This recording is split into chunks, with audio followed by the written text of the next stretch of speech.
My name is Rebecca Bowling, and I'm the director of the Drescher Center for the Humanities, one of the co-sponsors of this afternoon's Humanities Forum and Social Science Forum events. I want to welcome all of you to this third Humanities Forum event and the third lecture in our series of human rights lectures to commemorate the 60th anniversary of the UN Universal Declaration of Human Rights. This series is being co-sponsored with the Social Science Forum, and I encourage you to pick up a Humanities Forum calendar as well as a listing of Social Science Forum events. There are also copies of the 1945 UN Declaration of Human Rights available all on the table opposite the elevator as you probably came in. For those of you who are attending one of these for the first time, I have given a brief introduction at the beginning of each lecture, and they are different introductions, so if you've heard it before, it's going to be somewhat different. And maybe as people are sitting, we can fit a few more people along the wall here if you'd like to take a seat.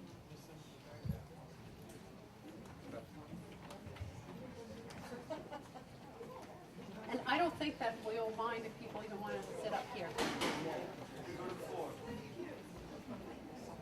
It's like story time.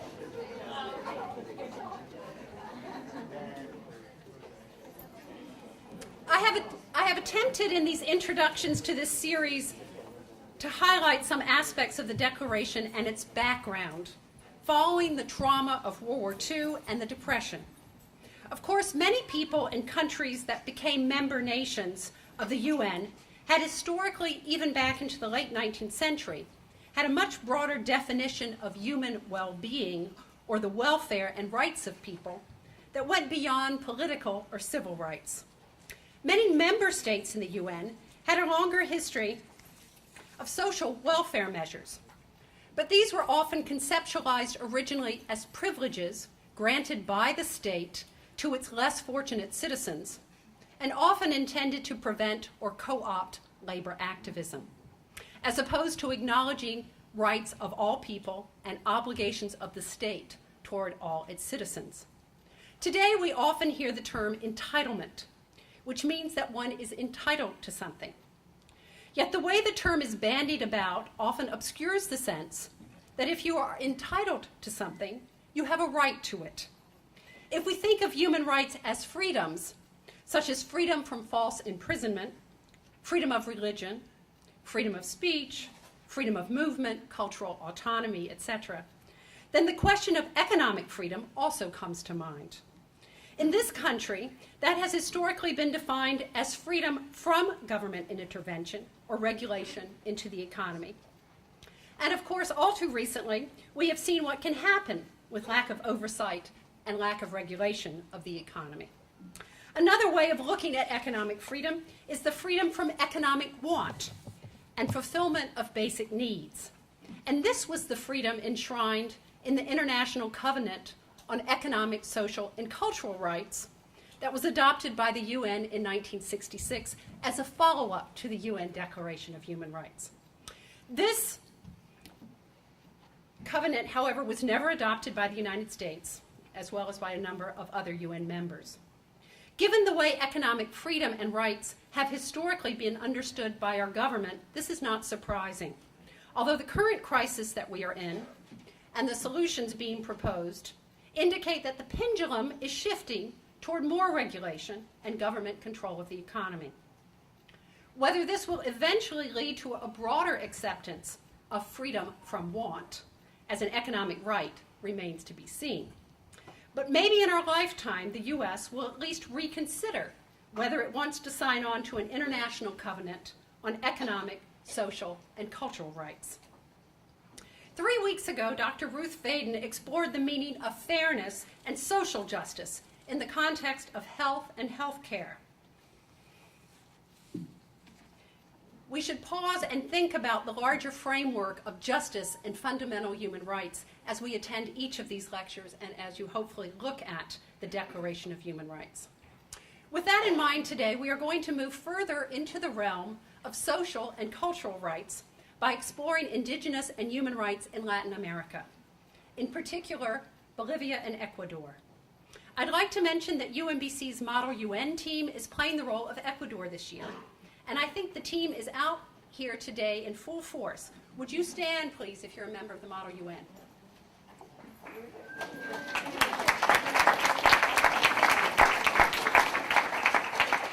Thank you for coming.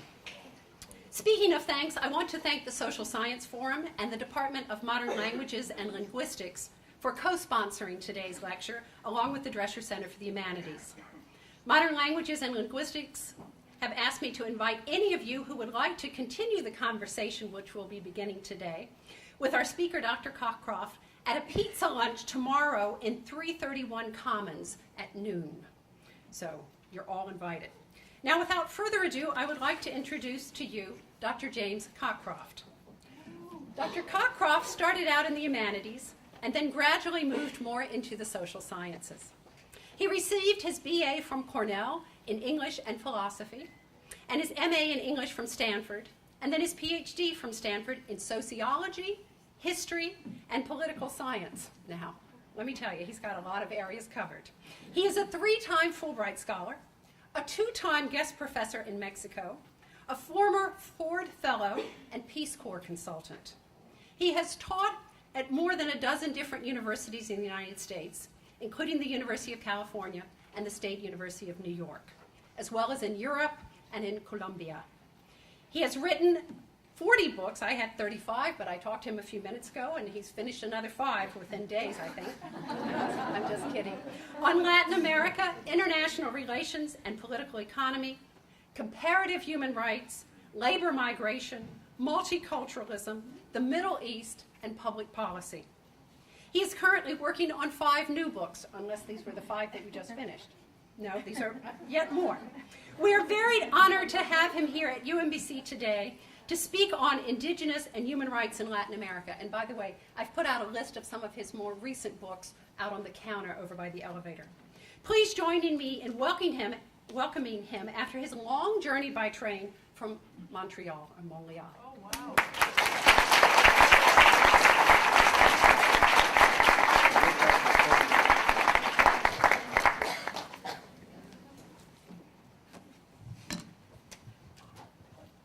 Thank you for coming, and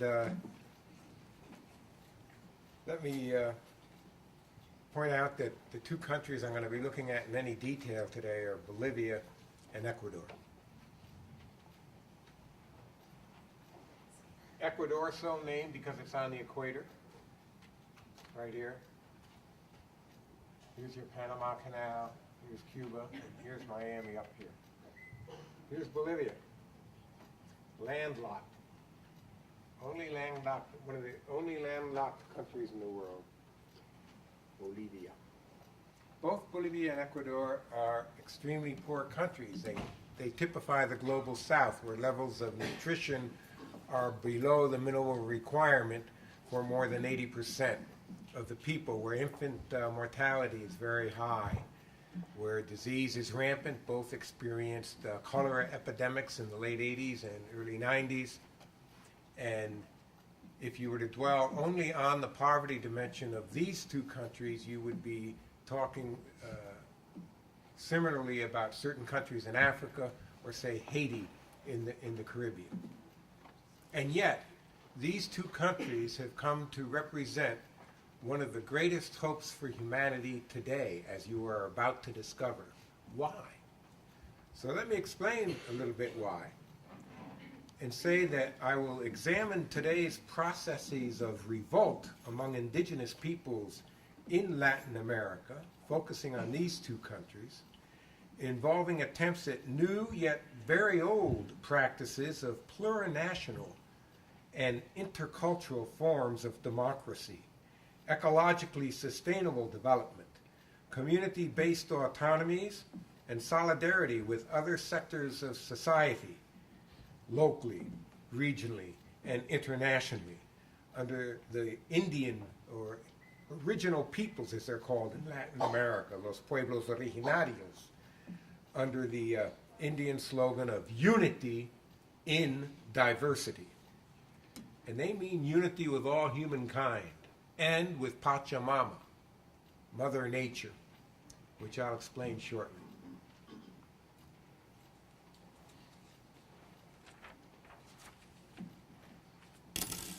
These revolts are rooted in a deep history of revolt in both countries. And in part, they're responding to ethnocide and genocide against the 33 Indian language groups in Bolivia and nearly as many in Ecuador and even more in Mexico and so on, because these revolts are occurring in Mexico and other parts of Latin America where there are significant Indian populations.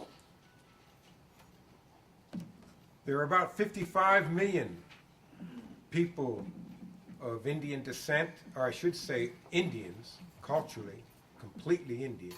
We're not talking blood, we're talking culture. According to international estimates, in Latin America, and over 400 indigenous peoples. The majority are in Guatemala, Mexico, Bolivia, Peru, and Ecuador. In Ecuador, there were at least 5 national rebellions by the Indians of Ecuador in the 1990s, and then more recently in the 21st century, several more, including a rapid dispatch of 4 right-wing presidents between 1997 and 2005, thanks to the mass mobilizations of not just the Indians, who are 40% of Ecuador's population, another 40% being mestizo or mixed blood, but Indians united with other poor peoples of Ecuador of different descent and lineage. And briefly in Ecuador in the year 2000, for 24 hours, led by the Indians, the uprising actually occupied the central office of government, the presidency, physically, and ran the country during those 24 hours. Sort of like taking over the White House, you know, after emptying the basement of all its drug dealers and whatever. Now, that's a historical reference. Don't take it personally for any of you who identify with the White House basement today. In Bolivia, important struggles emerged against the privatization of water in April 2000. You all heard of this Battle of Seattle in 1999, when the anti-globalization movement hit full force in the United States. Anti-capitalist globalization, anti-neoliberal globalization, the type of globalization that is for profit instead of people, okay? You heard about that, but how many of you knew that in Cochabamba, Bolivia, in between the highland capital of La Paz up here and the lowland economic center of Santa Cruz down here is Cochabamba, also very high up, by the way. I was there recently and practically collapsed from the altitude. However, in 2000, in Cochabamba, the citizenry rose up against Bechtel Corporation. This is that giant profiteering corporation that made a zillion off the Vietnam War and then decided we can do better in Iraq and Afghanistan. It's doing the same there now. They rose up against that corporation's getting ownership of the water. The new constitutions that these revolutions have now initiated in the year 2008 in Bolivia and Ecuador constitutionally declare water as a human right. As a human right, not a private corporate right. And the Indians defeated Bechtel in Cochabamba, and their victory in 2000 made them on the international map of all the social movements in the world of oppressed peoples against this profit-oriented globalization called neoliberalism. Then they mobilized again in Bolivia in October 2003 against the gas interests, other private interests. Bolivia had a tradition of nationalizing its natural resources from the 1952 revolution.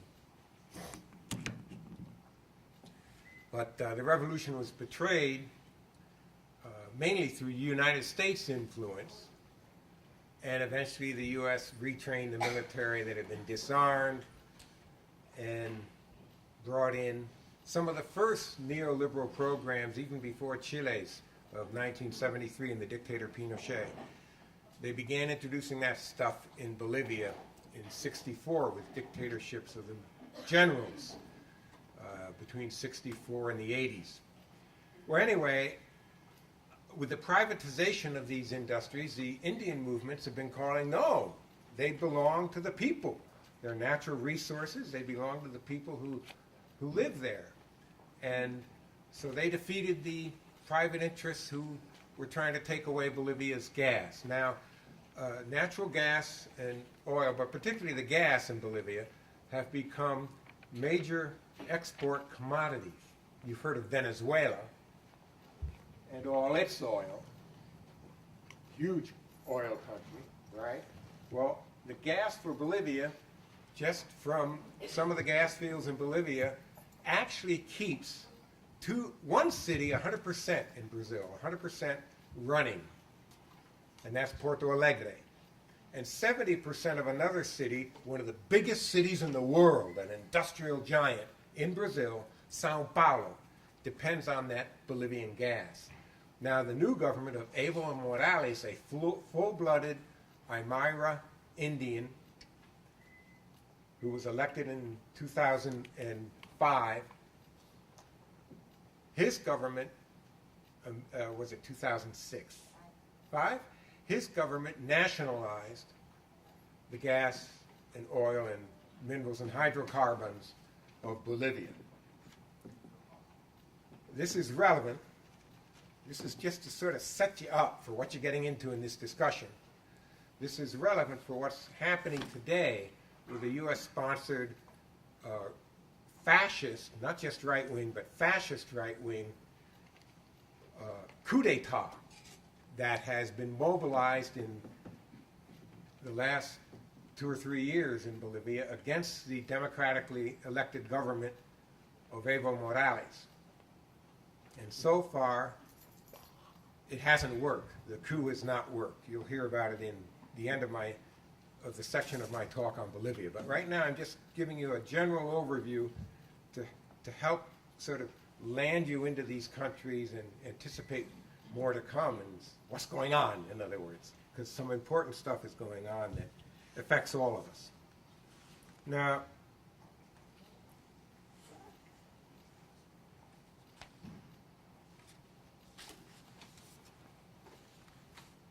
the human rights dimension of this is the following.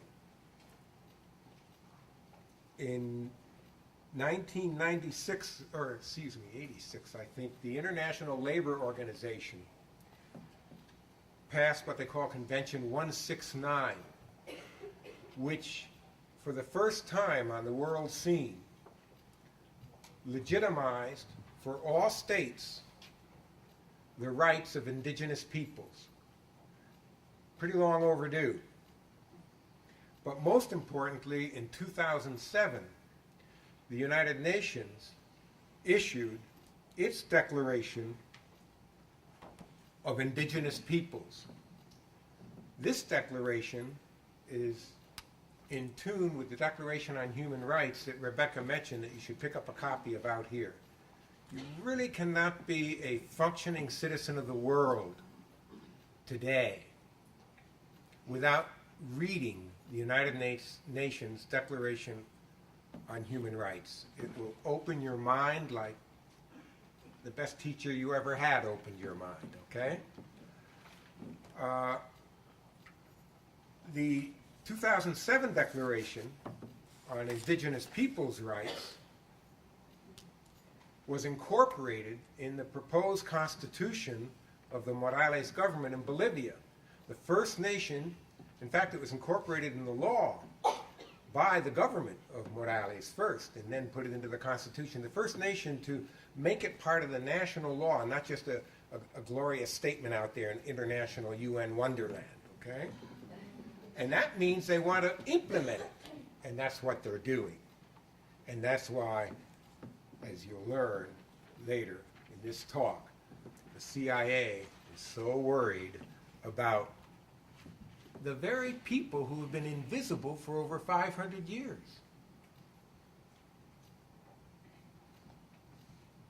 Evo Morales went before the UN last April and again this September, just now. And in both occasions, he reiterated what he calls the 10 Commandments to Save the Earth. And he subtitles Climate and Capitalism. And I'm quoting from the 10 Commandments by Evo Morales, president of Bolivia, full-blooded Aymara Indian, Aymara. 1. Put an end to the capitalist system. He's rather direct. 2. Renounce wars. 3. A world without imperialism or colonialism. 4. The right to water. 5. And the right to water is in both the constitutions of Ecuador now and Bolivia's proposed constitution. Ecuador has just got approved by an overwhelming majority vote September 28th, I believe. 5. Development of clean energies. 6. Respect for Mother Earth. 7. Treat basic services as human rights. 8. Fighting inequalities. 9. Promote diversity of cultures and economies. And 10, one of the most important concepts in Quechua Indian culture, because the Quechuas are very influential as multiple communities and as a language in not just Bolivia and Ecuador, but also Peru. And that concept is vivir bien, no vivir mejor a costa del otro, living well, not living better at the expense of others. It's an old, old concept. Now, some Indians from Canada have commented, including the famous author Thomas King, that sometimes we abuse this concept, Mother Earth, and it becomes a potent phrase, but it gets abused to the point where it has no more power or import than the word freedom tumbling out of George W. Bush's mouth. This is not the case with the indigenous peoples of Latin America. As a Mohawk has written, we do not worship nature. We are part of it. So one thing, if you're to benefit, as I think you should try to benefit, from the originality and longevity of the Indian philosophies and moralities and communal approaches to life of live well but not at the expense of others, and respect Pachamama and live in harmony with Mother Earth, is you have to open yourself to exactly what they mean. This is not just a knee-jerk celebration of nature, which people like me are very capable of. I love the fall colors, but I'm not totally in harmony there, am I? I'm just a consumer of fall colors, if you will. Now, Indians throughout the Americas live and recognize the fact that behind modern imperialism are 500 years or more of genocidal subjection and indigenous resistance. In this sense, they are aware of certain historic realities that are true today, by the way, such as the continuity of colonialism and imperialism, the routine use of kidnappings, disappearances, torture, and violence against women, ecological destruction, and the creation and perpetuation of an unpayable external debt for economic blackmail of entire peoples and nations. My friend, the Bolivian filmmaker Jorge Sanguines, has called Bolivia's Indian populations, or Indian peoples, La Nación Clandestina, the clandestine nation. Well, fortunately, they're no longer clandestine. This concept of vivir bien, or living well, in Quechua, sumakase, living fully. And it's very commonly used in Ecuador. And it's part of their new constitution, just as vivir bien is part of the Bolivian new constitution. A Marquina Indian leader has said, we don't give money to banks. Whatever we have in order to collect interest, whatever we have, we give to our neighbors and others. And their gratitude is the interest we receive.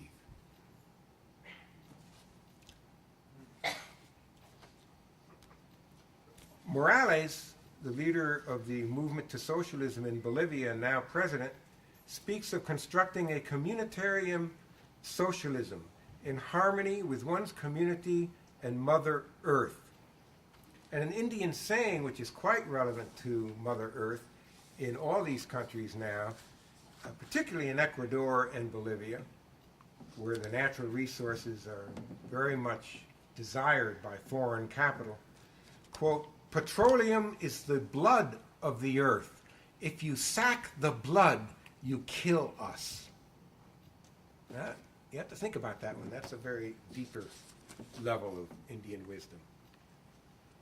The Indian leader of 1781, Tupac Katari, who climaxed a series of Indian resistance movements against Spanish colonialism, and I might add French and Portuguese and British colonialism in South America, was captured, tortured, and dismembered and quartered. And before his death, he said, I will return, and I will be millions. He has returned. And Evo Morales has said, and this is the second part of my commentary on Bolivia today, that this right-wing fascist offensive launched against the democratic government of Bolivia by a handful of mostly fascists wishes to quarter Bolivia, to create a separate nation in eastern Bolivia and thereby tear apart and quarter Bolivia. Quoting from Tupac Katari. Now, before you get too carried away with Indian wisdom and rebelliousness, because I know you're all natural rebels out there. How can you not be in today's economy? You must realize, as you know from your own lives, that no single group is ever unified. And this is a big problem. And so you must really beware of romanticizing, if you're not of indigenous descent yourself, one of the original peoples as they're called in Latin America, of romanticizing the original peoples. That's a trap. And a lot of people fall into it. The Indians themselves are perfectly aware of their limitations and the divisiveness that has plagued their communities, as well as the alcoholism and other problems that the West introduced for centuries. And frankly, it's only in recent times that they have begun to demonstrate degrees of unity that they really have not experienced since a few moments earlier in history, like Tupac Katari, or for a period there during the early Mexican Revolution and so on. So now, of course, you're getting a lot of unity among different language groups and indigenous groups in the countries that have significant Indian populations. But more importantly, they're unifying across national borders, across frontiers.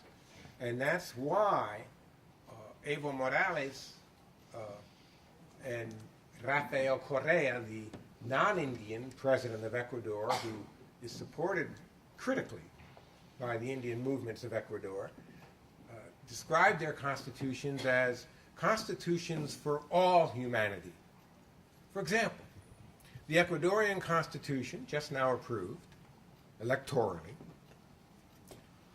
declares not just human rights and plural nationalism, respect for all the national groups inside Ecuador, and interculturalism and diversity of cultures. But it approves of the fundamental rights of Pachamama, of nature. This is the first constitution in human history to make that a fundamental part of the law of the land.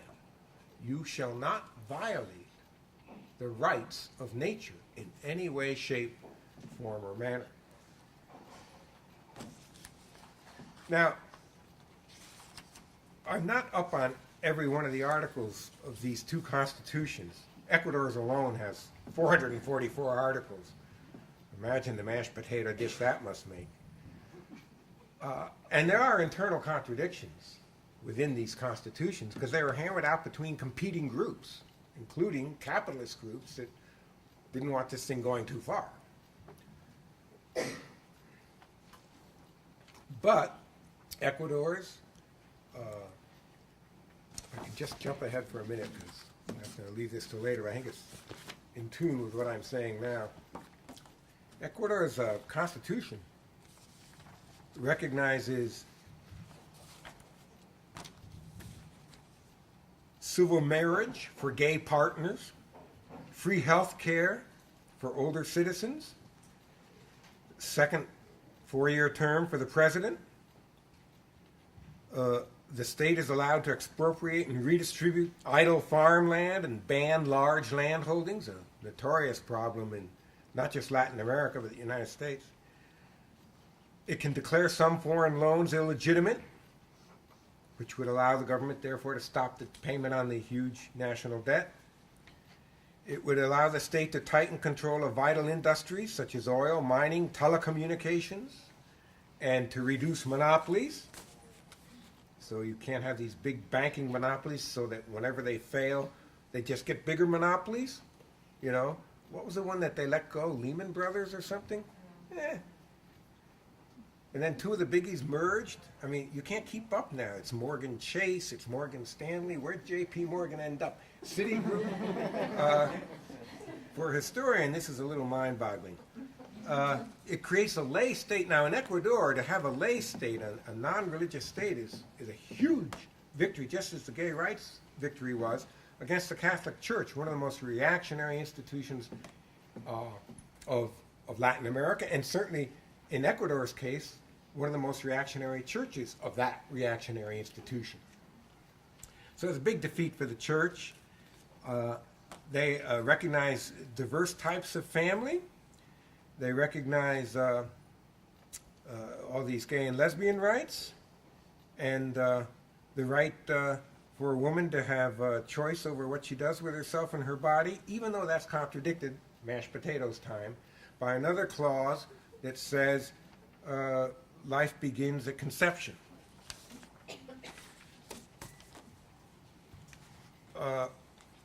The right to water, the prohibition of its privatization, food sovereignty, the permanent right to secure food sources, the right to communication and access to public, private, and community media, thus challenging the monopoly of the media by a handful of gigantic transnational corporations.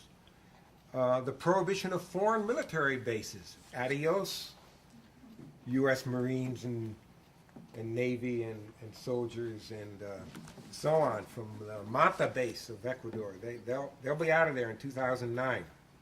They can't stay there. They're violating the law right now.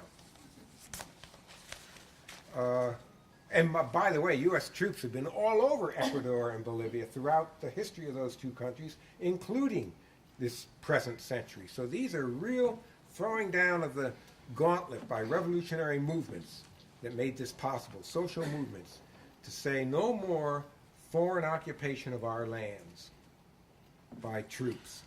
Imagine if Iraq could do that today, or Afghanistan. To build, the Constitution of Ecuador says, to build a fair, democratic, productive, solidarity-based, and sustainable economic system founded on the equitable distribution of development benefits, means of production, and the generation of dignified and stable work. Isn't that communism? I had a student ask me that once when reading something similar from some proclamation. I said, well, not really existing communism, unfortunately, because as we all know, the Soviet Union was a very poor model of that. But yes, that's a socialist communist approach to generating equality among humanity, without which there can be no peace, according to Evo Morales. I mentioned women, not only that, but their non-paid work in the home will be valued, and they will have universal social security. These are societies where women have been locked under by the patriarchy, reinforced by imperialist capitalism for generations. So you have to keep in mind there are strong women's movements going on in these countries, particularly in the more urban parts, but also in the Indian communities. The Zapatista uprising of Indians in Chiapas, southern Mexico, just parenthesis here, fought its first battle, according to Subcomandante Marcos, among themselves. And the women won without firing a bullet. These were the guerrillas who launched a war against the Mexican government when NAFTA went into effect, North American Free Trade Agreement, January 1, 1994. They're now the strongest peace force in Mexico, by the way. And, of course, they're governing themselves. The Indian communities of Chiapas are self-governing for the most part. There are also divisions and conflicts, like I mentioned earlier. Then the Constitution in Ecuador, and I'm just reading from it because it's very similar to Bolivia's, so I don't have to read from both. I decided to focus in on Ecuador's because now it's the law of the land. They approved it. Strategic sectors are defined as energy, telecommunications, non-renewable natural resources, transportation and refining of hydrocarbons, biodiversity, genetic heritage, and water. The state reserves the right to administer, regulate, control, and manage these sectors.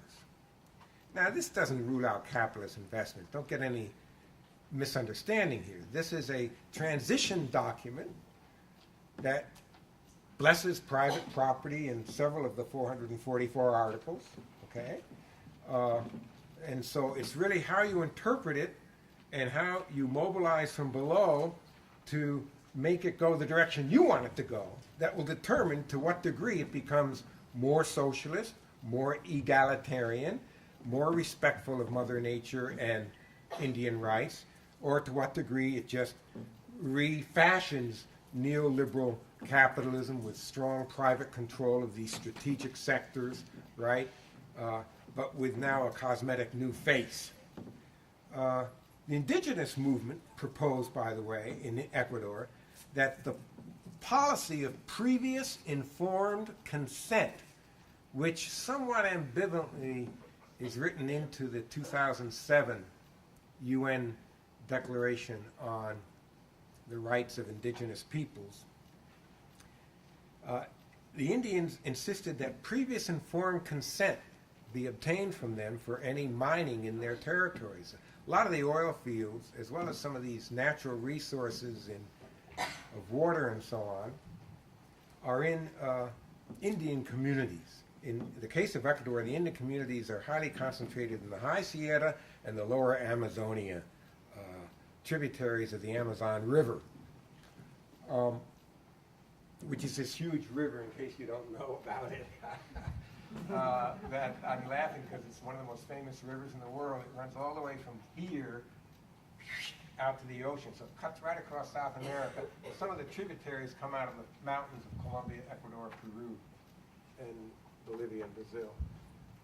So the whole region, therefore, is called after the Amazon River, Amazonia, in common parlance. The Indians say that previous informed consent is in the Universal Declaration of the Rights of Native Peoples passed by the UN in 2007. I read the fine print there, and I think it's a little more ambivalent. But we can discuss that in the question and answer period. But the Constituent Assembly approved, instead of consent, previous informed consultation.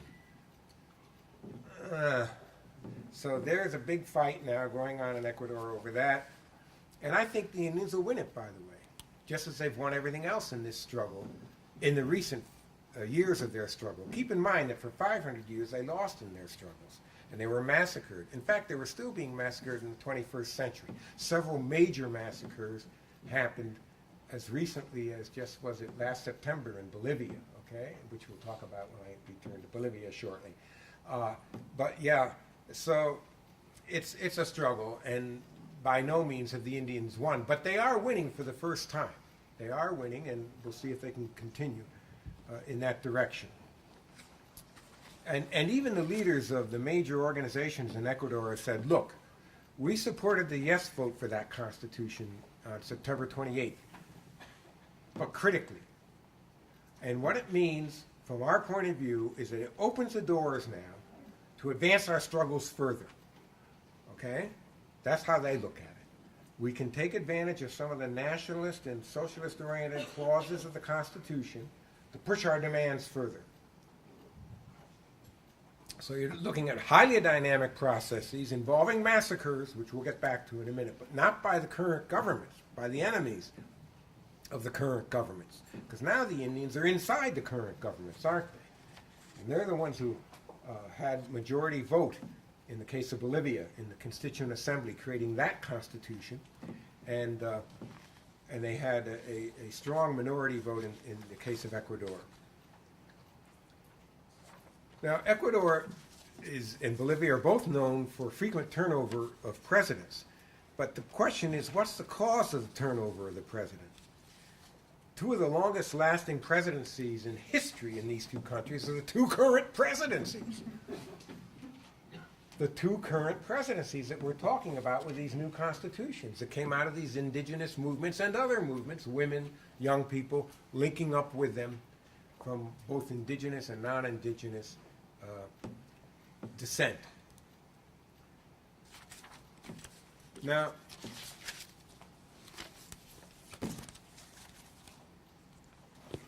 let me return to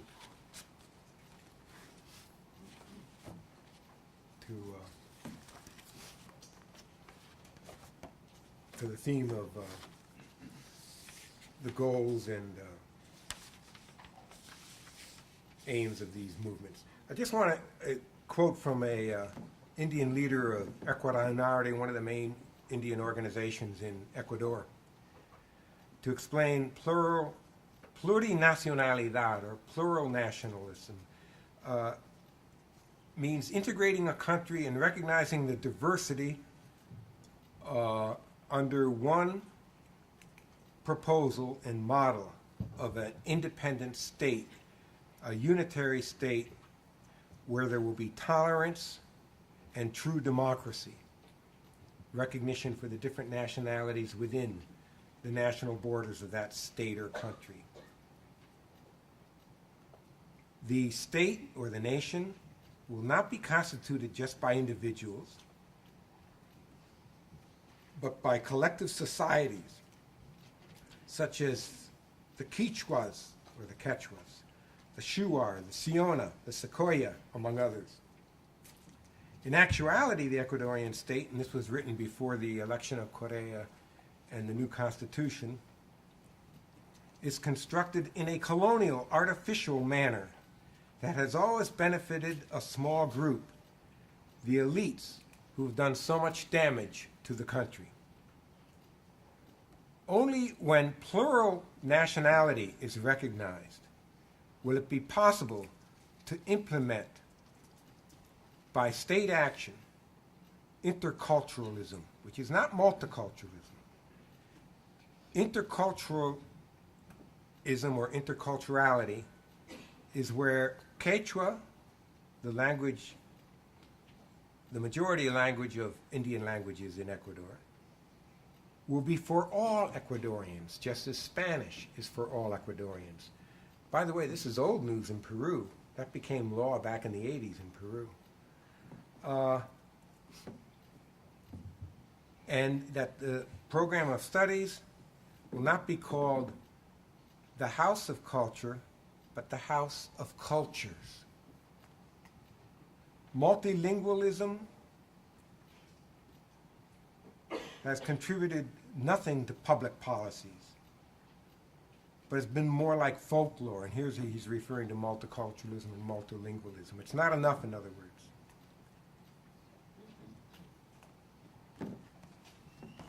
You have to have more. And that's where I think it was Rebecca brought to our attention in her opening remarks the need for economic democracy.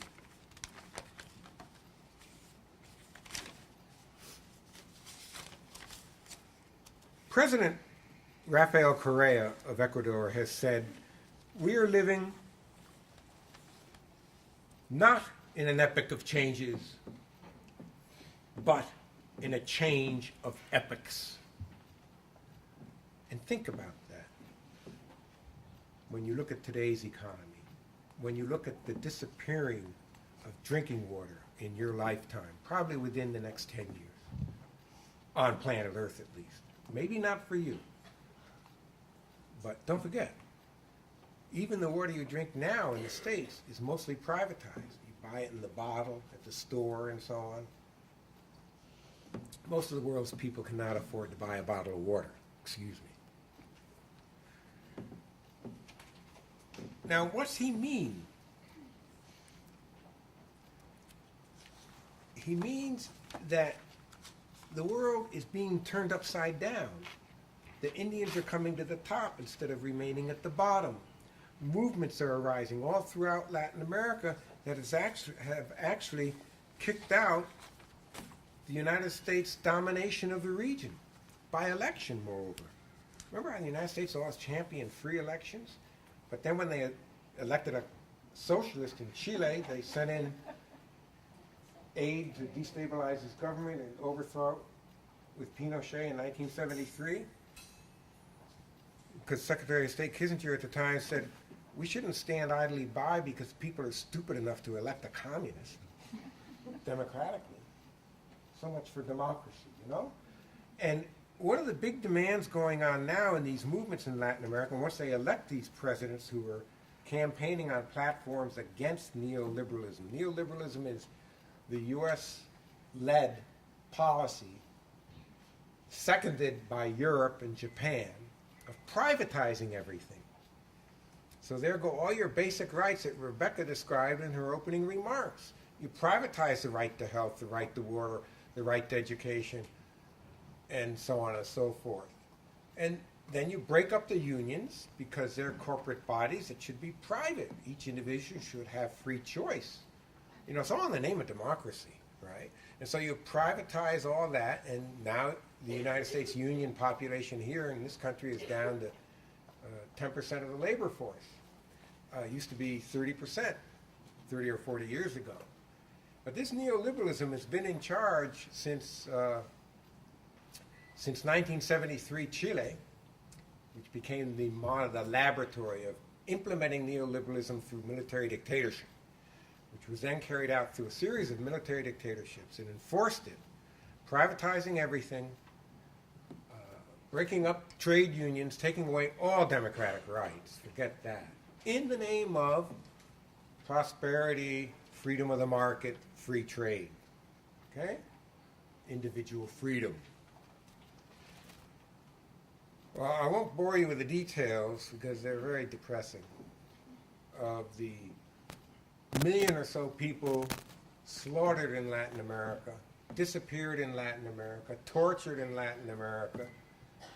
And I'm not saying that's an accurate figure because we still don't know the accurate figure.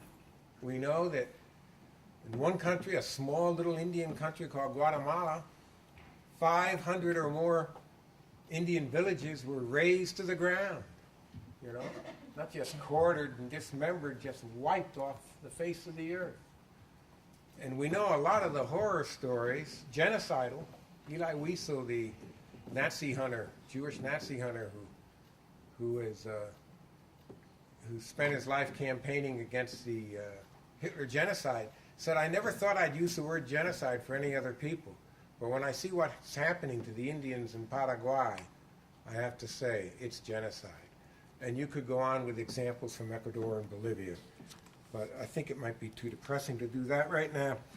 We want to continue with what's going on. Now, in both these countries of Ecuador and Bolivia recently, the presidents ejected and declared persona non grata the United States ambassador, the American ambassador, okay? Now that's because the ambassadors, not only in these two countries, but in Venezuela and other countries in Latin America, have been caught meddling in the internal affairs of these countries and smuggling weapons to the opposition and actually having private meetings with the opposition. In the case of Bolivia, photographed private meetings with the fascist leadership of the opposition in eastern Bolivia that wants to break off eastern Bolivia, the most prosperous part of Bolivia with the most gas, moreover, for that export to Sao Paulo and so on. The big industrial city in Brazil I mentioned, right, which is next to Bolivia. Brazil, Bolivia, Sao Paulo. Anyway, they ejected, just within the last month or so, these ambassadors and said, you're persona non grata, don't come back.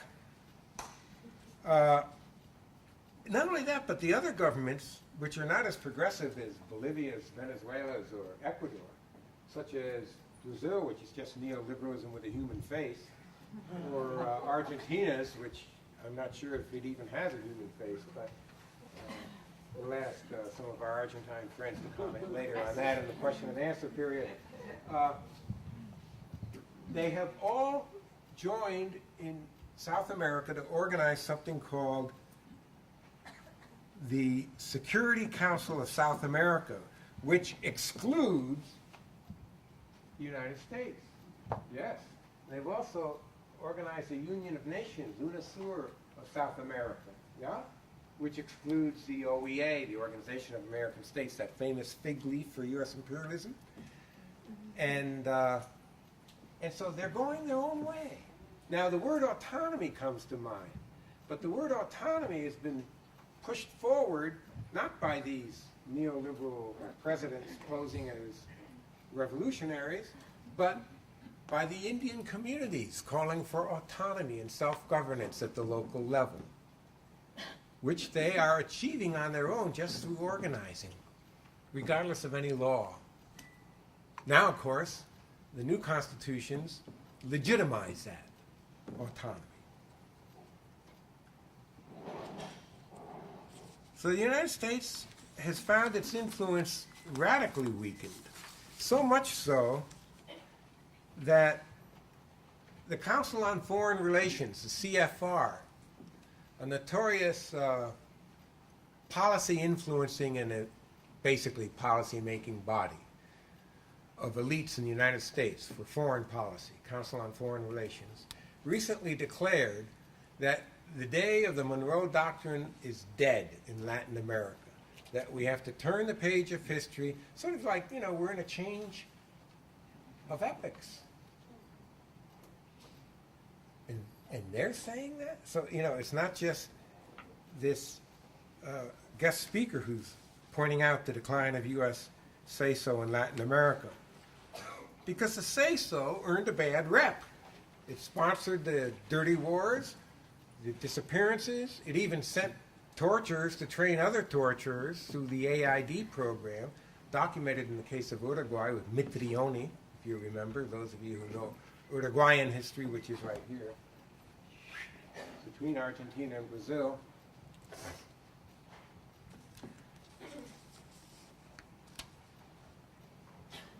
Bolivia, I already made that, okay.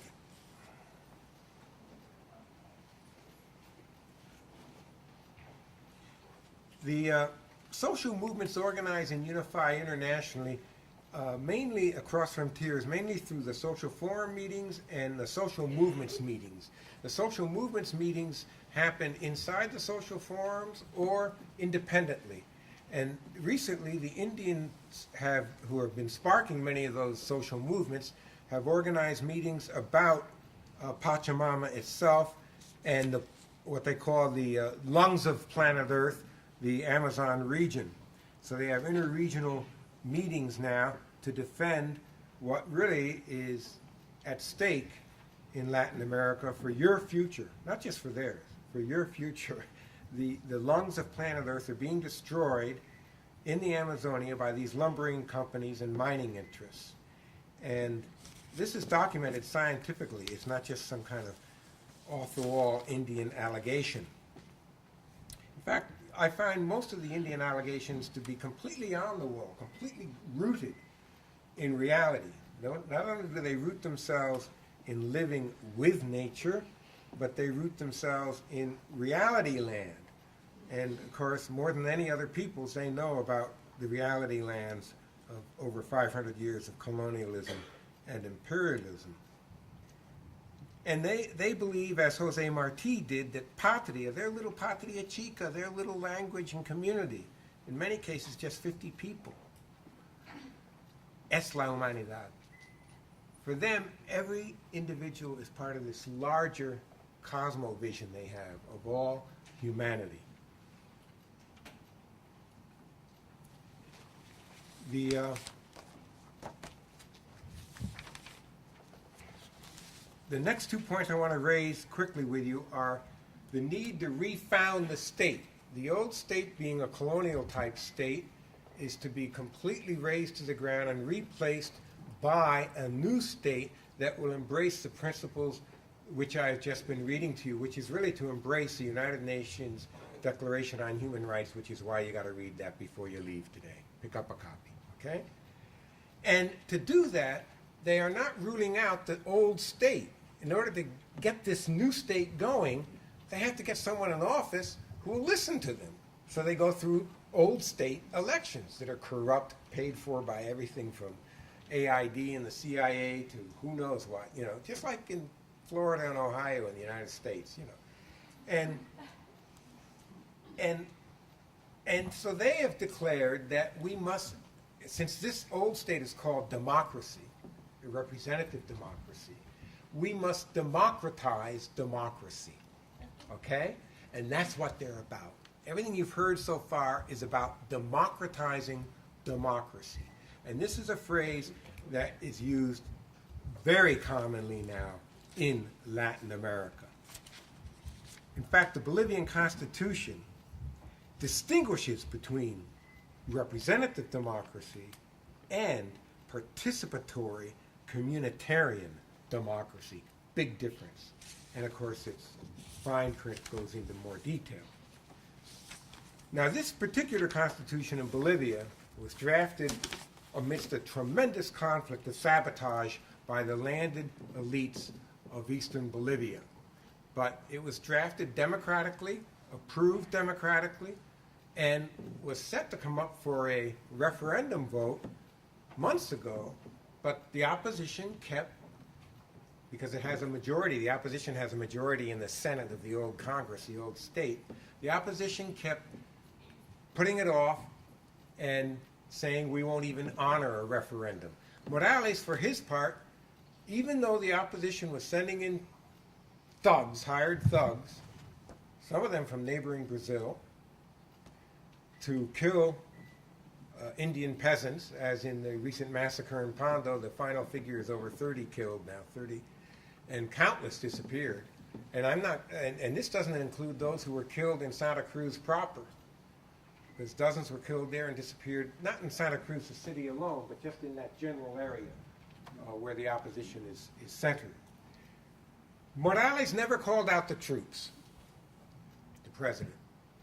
Now, the social movements are saying, you know, you say you represent the people, but you're not defending us against these massacres. So now, Evo Morales has opposition from the left and not just from the right. However, he said when he took office that he was a man of peace and that he would not practice what had been practiced by the previous governments. And he intends to live up to that. And he says, if for any reason they make it impossible for me to rule, he said, I will simply go back to where I came from, which is my Aymara community, the so-called cocaleros, because they grow coca leaves. If you want to find out what that's all about, ask in the Q&A period. Okay, it's human survival, pure and simple, as well as cultural, the coca leaf having a significant role to play in the history of Indian cultures in the Andean regions, and the Amazonian regions, by the way, all throughout the Indian regions of Latin America. Mainly because coca leaf, if you chew it, allows you to survive without food. It alleviates the hunger pain, Okay, that's the main reason that it's been used, but there are also cultural reasons. Now, Morales said, I'll just go back to the social movements. Well, guess where he is today?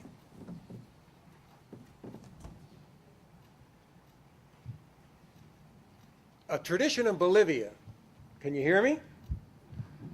Has long marches for human dignity and for peace. It's a 25-year-old tradition. It's unbelievable.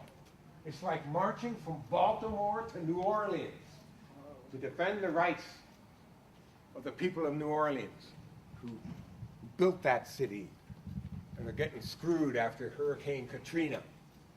Imagine marching that far.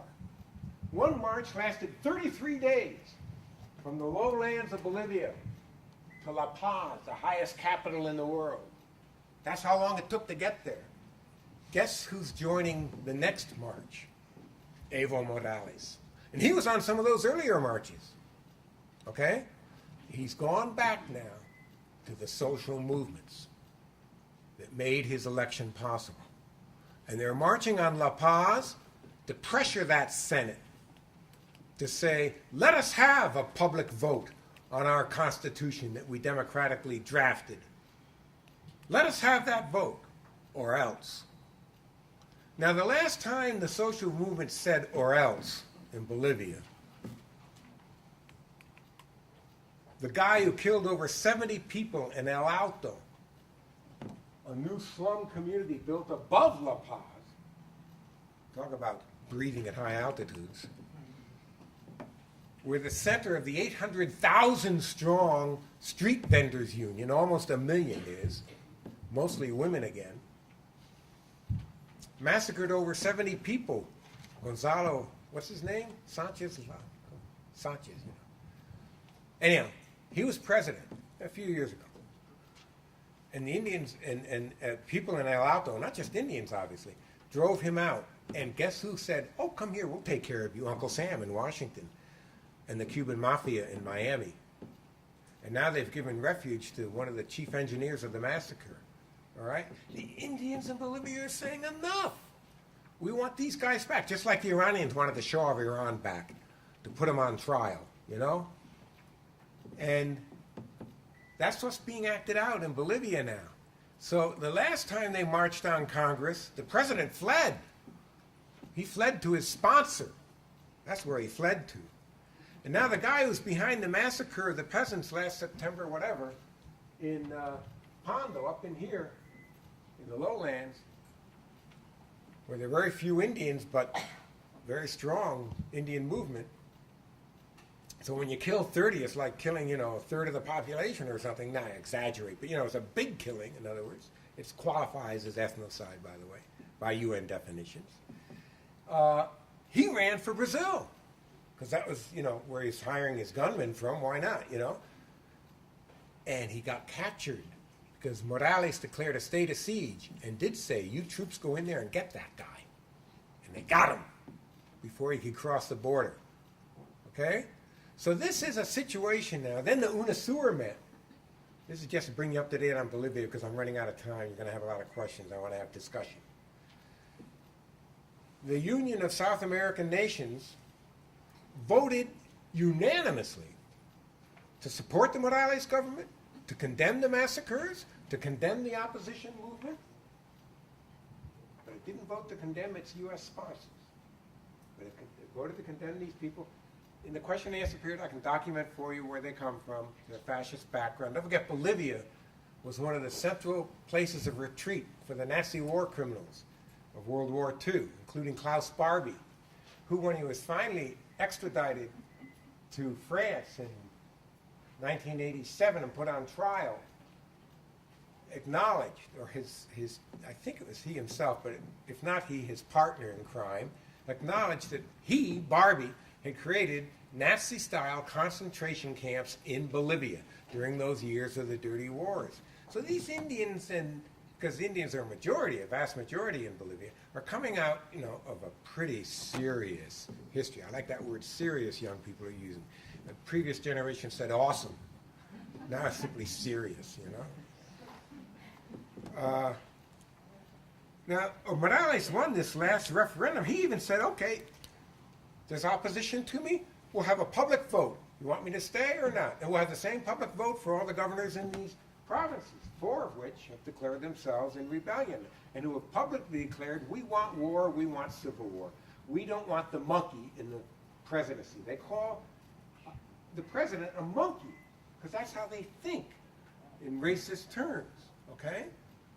And so the people voted, I think it was 67% to keep Morales in office, okay?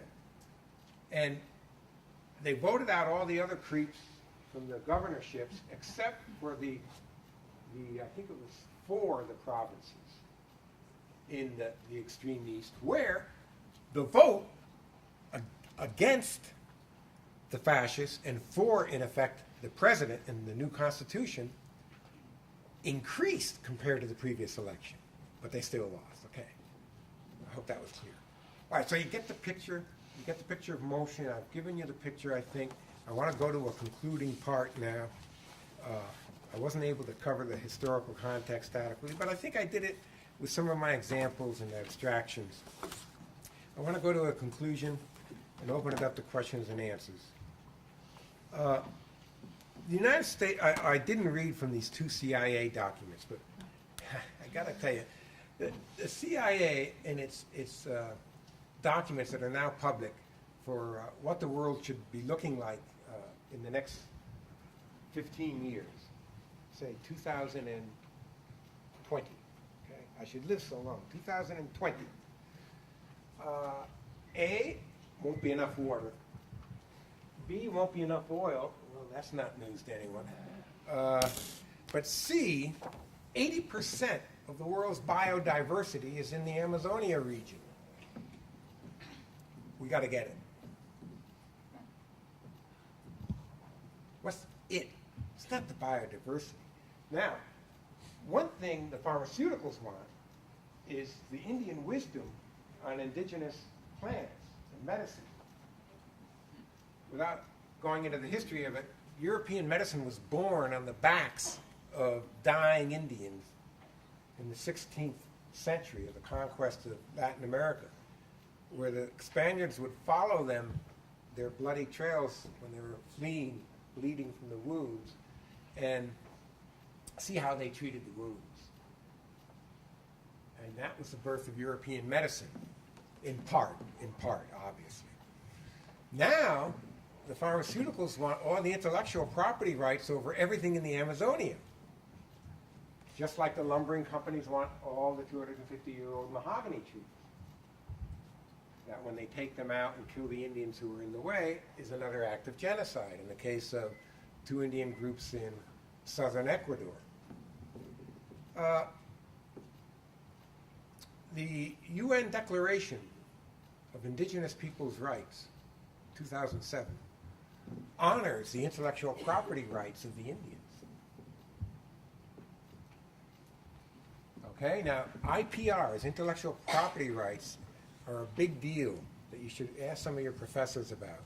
Because what happens is these big banks you've been hearing about that you can't keep up with any more than I can, Citigroup and JP Morgan, Morgan Stanley, Morgan Smith, Morgan Jones, I don't know why.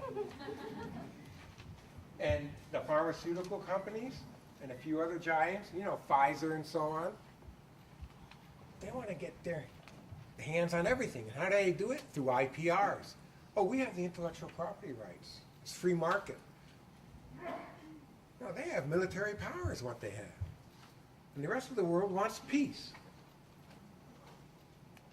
Now, the U.S., therefore, has sent the 4th Fleet. First time they've activated the 4th Fleet, it's like one of those fleets that patrols the Persian Gulf, okay, to Latin America. They took it out of mothballs. It hadn't been used since World War II. It's down there now. And it's not only to, you know, bring humanitarian aid and nice things like that. It's not only to police all these waters here, but the inland waters as well, bringing us back to Amazonia. Okay? I'm going to conclude with the following.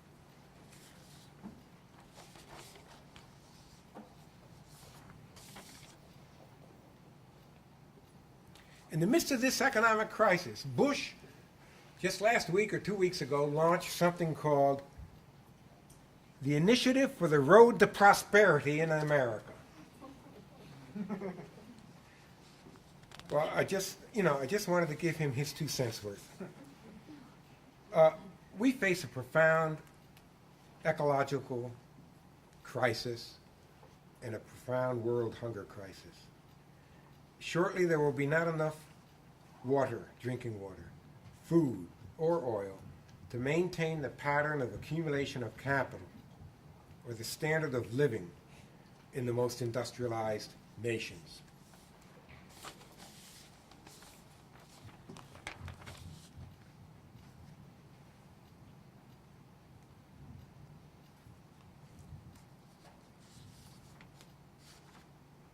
Critical to the future of humanity and the planet will be the speed with which transitions away from neoliberal capitalism occur and the frequency of breaks or ruptures with capitalism. Ultimately, there can be no saving of humanity without a swiftly expanded practice of internationalism, already given new life by recent developments in Latin America and the alter globalization movement.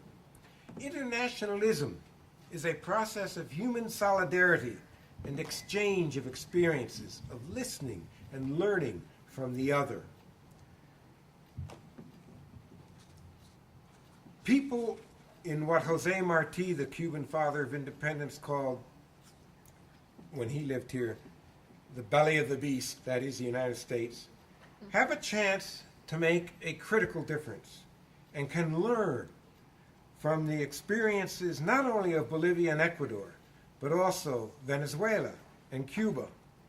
The world's exploited peoples have invented new means of resistance and new forms of government, with the secret being community and international solidarity. So I want to conclude, because you never hear about it in your press, with a reminder that the longest walk of all was not done by the Bolivians. Okay? It was done right here in the United States, just last July.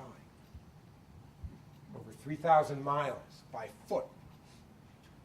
And it was led by a member of the American Indian movement, Dennis Banks, who told me when he invited me to join the walk a couple of years ago. By the way, this was a walk, the second such long walk, that featured the banner, "All life is sacred, save Mother Earth." Could have come right out of Bolivia, believe me. I mean, that is so Bolivian, you know. And he said that since he's older than I am, that this might be his last walk. I said, well, you're going to be walking a long time, brother. And he and many other Native American leaders have joined the new alliances being sparked by Latin America's original peoples, and they are listening and learning from their neighbors to the south. Thank you.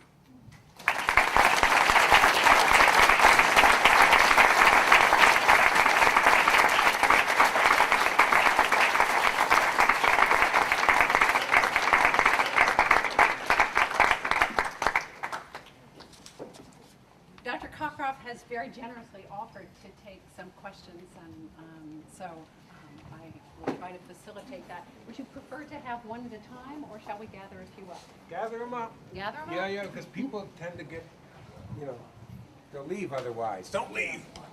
Make a few questions, and you monitor it. You chair it. Okay, you'd raise your hand. Yes, if you'd stand up, please. Okay, I have a question for you about Catholic Church. Recently in the Amazon, there was a bunch of Catholic missionaries that were kicked out because I'm sure you know this, but because the government feared that they were spies in the Amazon region.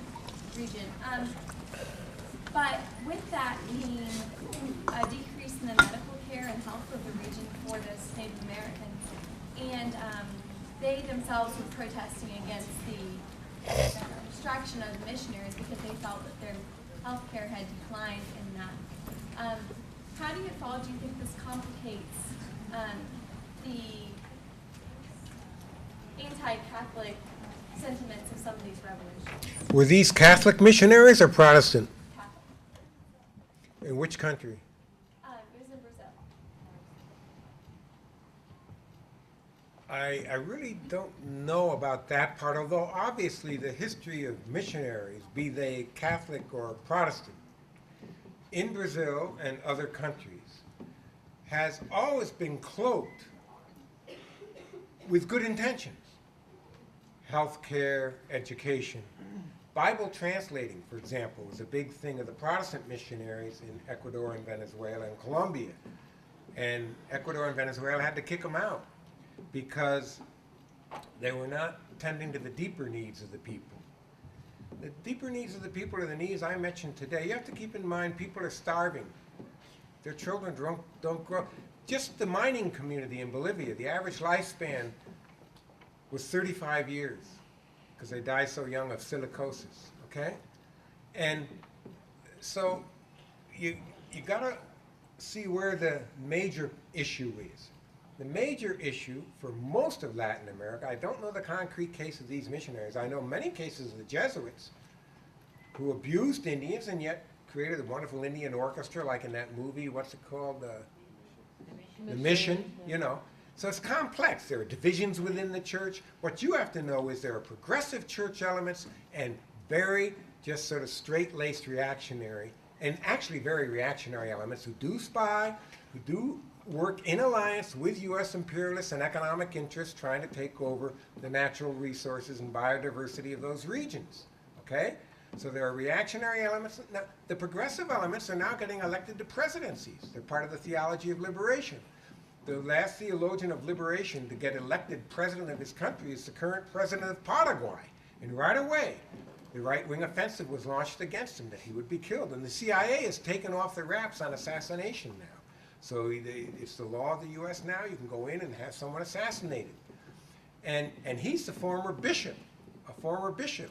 Lugo, I believe his last name is. Francisco? Yeah. Or Lugo. And, or Lugo. Yeah, Lugo. Don't get my pronunciations confused with your expertise there. She's a friend, it's okay. If you follow me on that at all? Okay, now he's president. He's calling for the things that the presidents of Bolivia and Ecuador are calling for. And now he's facing this right-wing offensive also. Thank you again for speaking with us today. And I had a question. At the beginning of your speech, you talked about how in 2000, original people in Ecuador rose up against the privatization of water. Bolivia, yeah. I'm sorry, yes. And in 2003, mobilized against the nationalization of gas resources in Bolivia. Right. So if there's mobilization against privatization and mobilization against nationalization, who should be in control of resources? Should it be something divided among the individual people and then voted on all together? Where's the balance between nationalization and privatization if both extremes are detrimental? Well, nationalization is not detrimental if it's distributed equally and with respect for the people in their communities, which is the Indian position, obviously, okay? And moreover, nationalization should be done without compensation to the companies, which is how Mexico tried to do it in the 30s, but they ended up paying through a back door, actually. But when they nationalized oil in Mexico. But the fact is, the rules of the capitalist game on a world scale have been so stacked in favor of the big oil companies, right, and their lackey political friends around the world who get, you know, bribes and so on, that nationalization has gotten a bad rap through the mass media that are controlled by the same big corporations. Or corporate elites. So what happens is you have to, as the Indians do in their pronouncements, in their social movements, and they go into this issue all the time, respect for the communities, prior consent of the communities where you're going in there to drill the stuff, and distribution of whatever product comes out to the communities and the rest of the nation and humanity, but within terms of equality. That's where the equality and humanity comes in. And so it's for humanity and not for profit. Now, compromises have been made by President Morales. He can't meet that. And President Correa, neither of them can meet the Indian people's demands.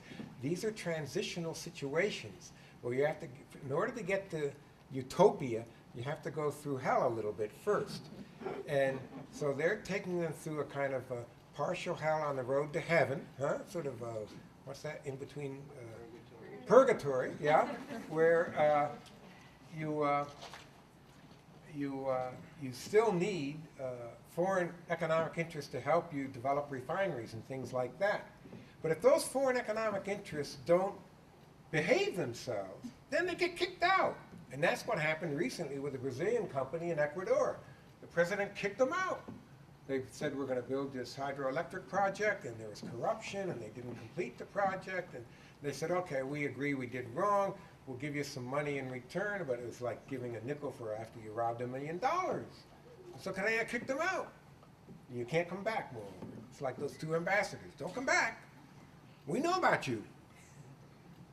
Okay? So those are the dynamics you're playing with. Okay? And now there's opposition, too, in Ecuador and Bolivia, and even in Venezuela, where you have a very anti-neoliberal, anti-imperialist government under Hugo Chavez, who's had been democratically validated in more elections than any other human being in history. 12 elections since '98 when he was first elected. One of them is an average of one every 9 months or something, including a referendum to see if the people wanted to keep him in there. You know, imagine having an American president go up for a referendum. Bush today, 24%. That's the complexity that we're dealing with. It's a little bit of purgatory, but we're moving closer to heaven, okay? Yeah. So essentially, nationalization or privatization, depending on the situation, but with the doctrine of informed consent. So the governments shouldn't just seize it and take it themselves or seize it and privatize it. They should ask. Neither of the two, right. They should have, that's why all the emphasis is on democratizing democracy. It's getting voices to come from below. If you look historically and sociologically at these movements, which because of my training and interest I do, you discover a real shift, a geological shift, a change of epochs, not an epoch of change, okay? A change of epochs in Latin America where stuff's coming from below. And I think the reason is, and it'd be interesting to see what you say on this, Sarah, is it's when the Argentinians finally got pissed off, if I may use that word, in 2003 in 2002 during the Argentinazo. It's like they ran to the streets and they united against the banks ripping them off. They lost all their money in the banks.